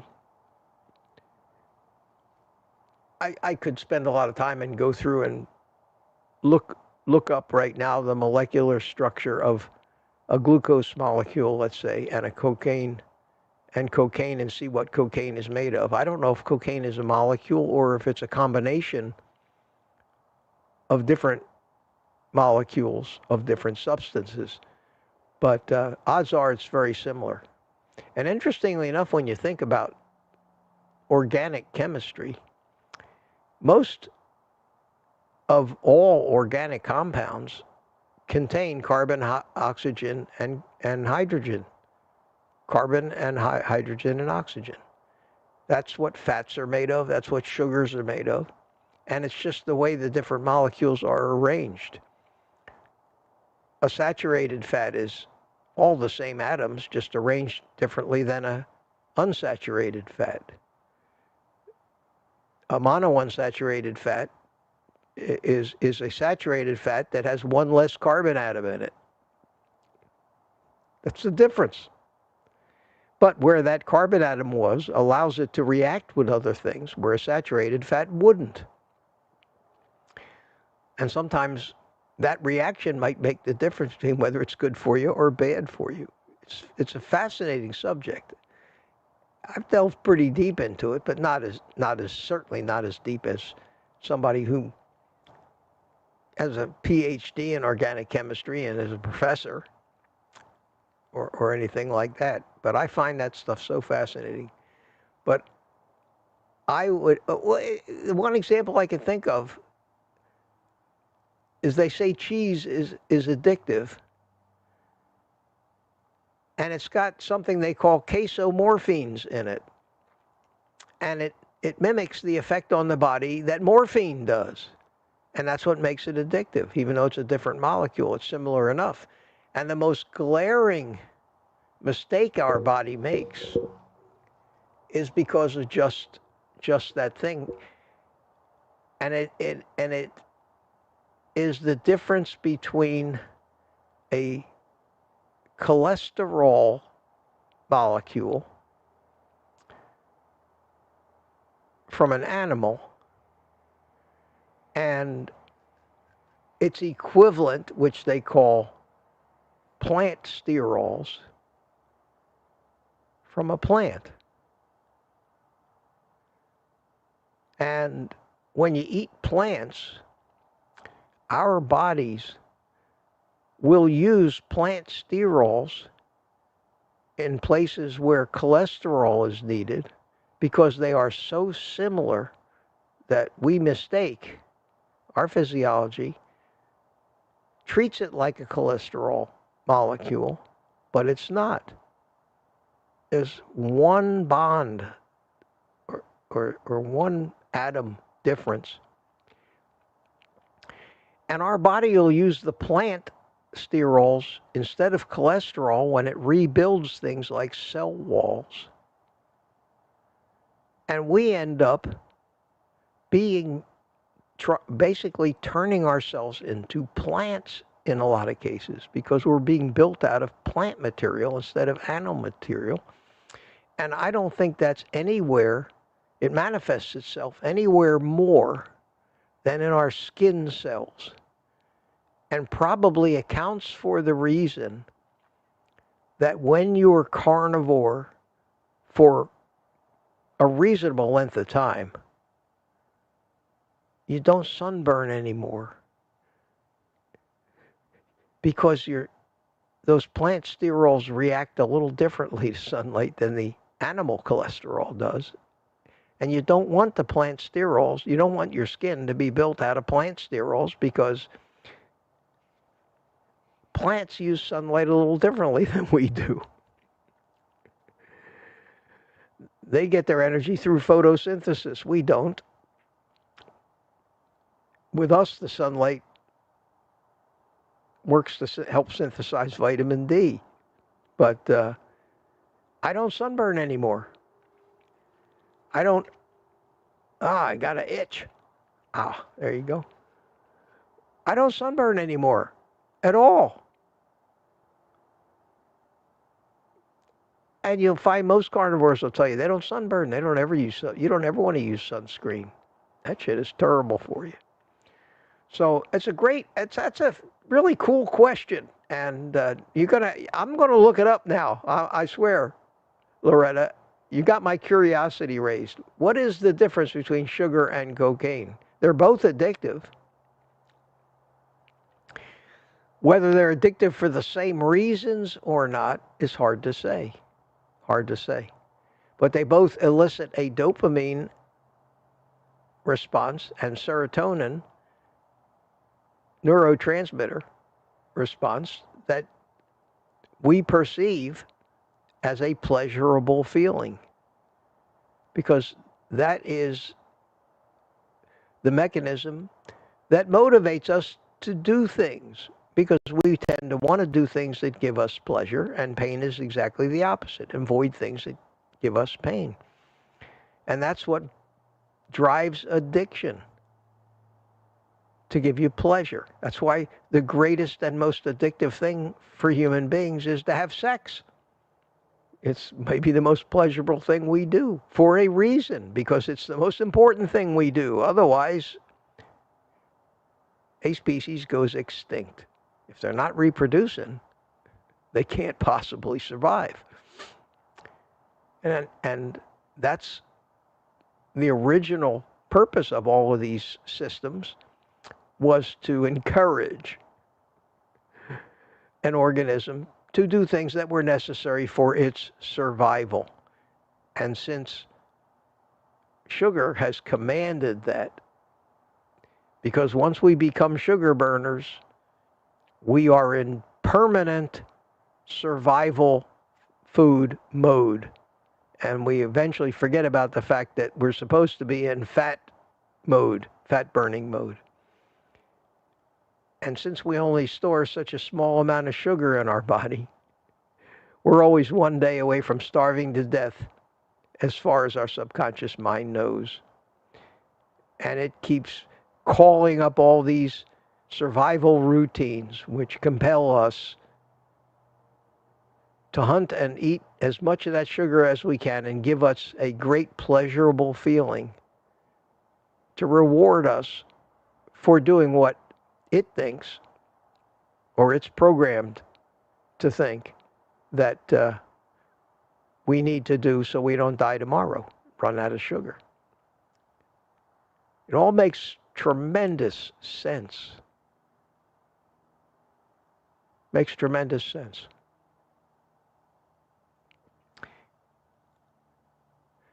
Carolyn loves Elvis forever. How are you? Good evening and Merry Christmas to you. Merry Christmas. Hey, Stickman's Garage. How you doing, my friend? I think that's the first time I saw you tonight. And Stickman's Garage says, festive greetings of the season, meatniks. I hope all my new carnivore friends are enjoying the blessings of the season and the confidence and strength to crush their ailments through carnivore. Yes, sir. Very inspiring message. And here's somebody I haven't seen before. I would remember that name, Boho Daisy. Wow. Hiya, Boho Daisy. Merry Christmas, everyone, she says. Here's a question from William McCartney. I heard a while back Crisco is being phased out. Has anyone even looked on the shelf of the store? I hadn't heard that. It's entirely possible. When they invented Crisco in 1911, it was the beginning of the downfall of the health of the American public.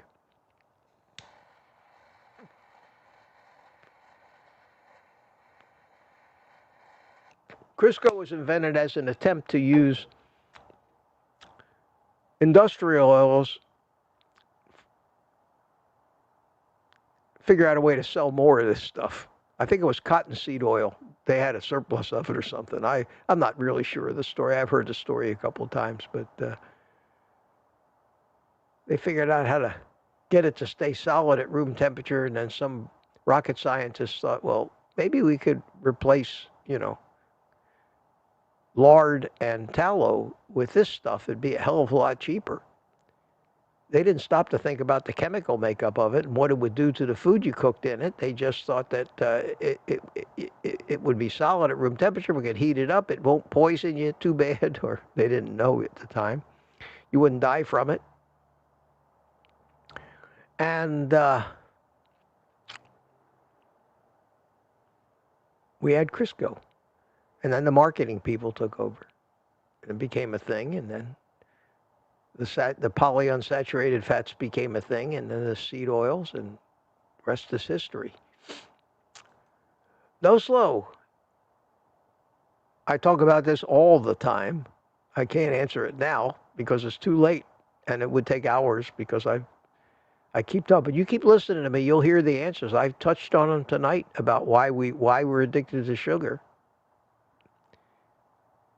Because most of us have been sugar burners all our life. Our bodies can store only 1 day's worth of sugar in our muscles and liver. So our subconscious is constantly on the hunt for more sugar because we have one day to live, as far as it knows. It doesn't realize we have all that fat on our body that's fuel that we've saved up, because we can't get to that fat because while we've been busy eating all this sugar, our insulin's gotten out of control, and insulin shuts the fat cells off, won't let them give up fat. So we have no other choice.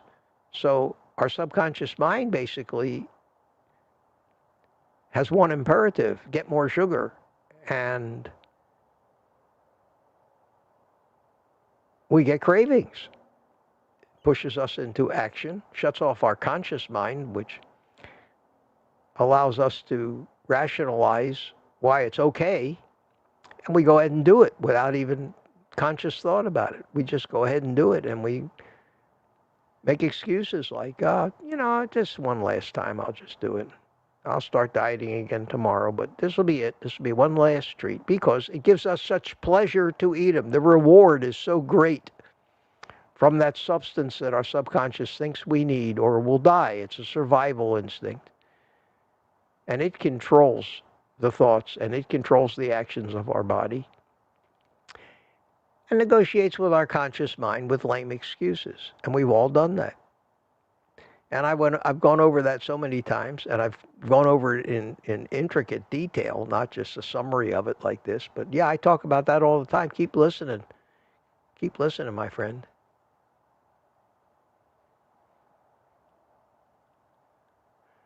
I think, how far am I? 9:19, about 10 minutes. I'm catching up. I'm going to run through them here, because it's time for me to go. Here's a question. Is Santa coming? Where the hell is he? Well, the answer is on the internet. Go into Google, type, "Where is Santa?" And you'll probably be directed to NORAD, the government agency that's responsible for, watching out for missiles and things heading into our country. And NORAD every year tracks Santa Claus.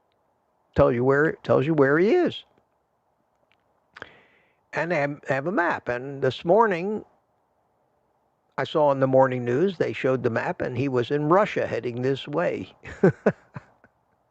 So you can probably find out where Santa Claus is.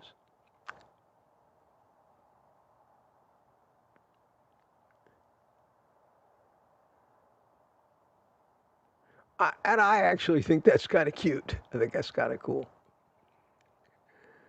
Kind of cool. I see Peter's been very active in the chat tonight. Ellen hasn't been with us. Ellen must have some, I didn't see if she said she had to go, but I haven't seen her in here for a while. And I'm at 9:20.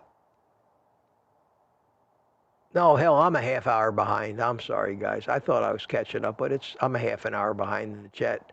So we're just going to have to call it there.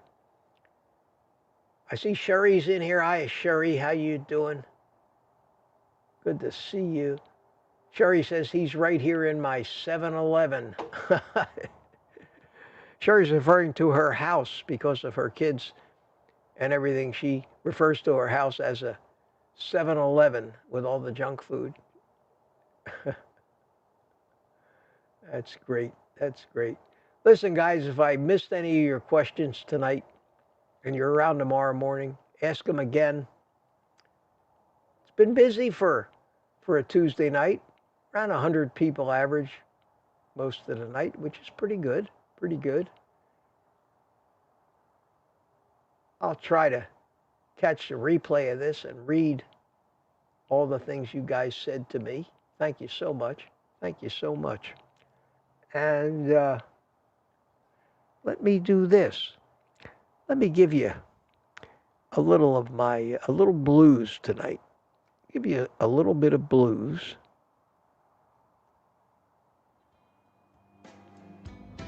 There you go. I'll give you a couple of minutes to say goodbye to everybody in the chat. And thanks for coming. Thanks for coming. It's been real nice out here. Very pleasant out here on the patio. And I'll be back tomorrow at 10 a.m. And as soon as we're done with the stream here, I will go in the house and I will create the morning live stream. So you'll see that start to pop up probably around 10:30. For the early birds who like to chime in and try to be first in the chat.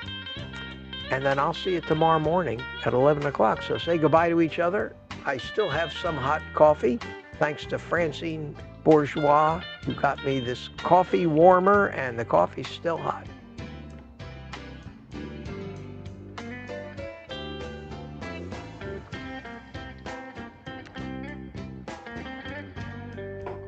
Sherry says, good night, everyone. Sweet dreams. William McCartney, Merry Christmas. Good night, everyone. Boyd Lamb with just a ton of emojis of Christmas trees and bacon, and very cool, very cool.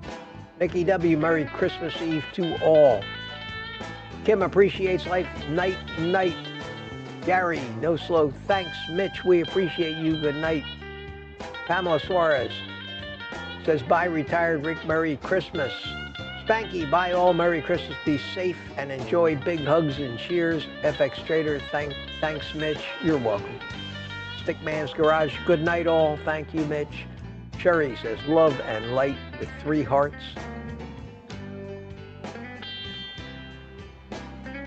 Aaron, Booby Goats. Merry Christmas Eve. Thanks, Mitch. Nick Sheeson. Some emojis, I have a hard time to see what they are, but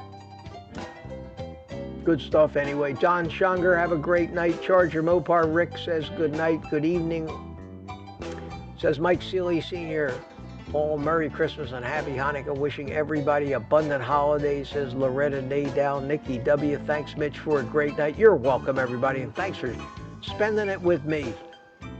Robert Howe, Merry Christmas, Happy New Year, Mitch. Prince of Carnivores. At any rate, guys, it's been fun. And from out here on the patio, a little bit of coffee left. Got my cigar. It's pitch dark. I can now turn on the lights out here, light the place up so I'm not sitting so much in the dark, and get ready to start to take it apart. I did that because I thought that this looked a little more relaxing than having it all lit up like that. I hope I made the right decision. I was lit up by 2 floodlights here, 2 video lights, and I think it worked out great. So until tomorrow morning at 10 o'clock, you know the drill. Take the rest of the day off and eat meat.